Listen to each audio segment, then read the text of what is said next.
High, আসসালামু আলাইকুম guys, সবাই কেমন আছেন? ওই যে দেখেন আমার দুষ্ট বাহিনী আমারে বাসাতে ডাইকা নিয়ে আইছে, কইছে কন্টেন্ট বানাইবো, আমার নিয়ে ব্লগ ভিডিও বানাইবো।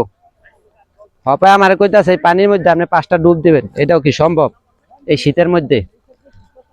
ওরা কি আমারে কন্টেন্ট বানাইতে নিয়ে আইছে না মারার লেগে নিয়ে আইছে, এটাও বুঝতেছি না।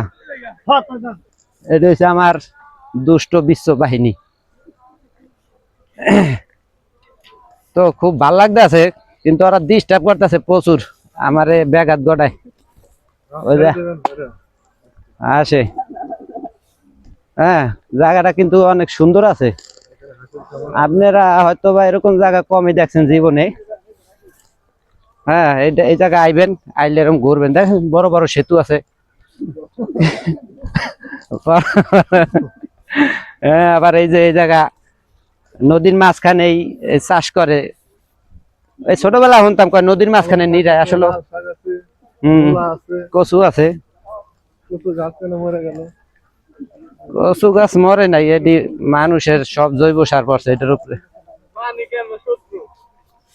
পানি তো হয়েছে গিয়ে শীতের শত্রু।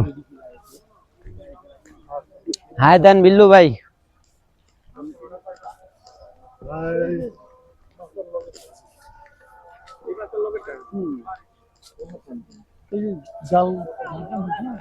এই যে হাঁসের খামার আছে, খুব সুন্দর বড় একটা হাঁসের খামার। ওই যে হাঁসগুলো দৌড়াইতেছে। অগো শীত করে না, আর আমি সপ্তাহে একদিন গোসল করতে গেলে আমার পরান জুড়ে যায়।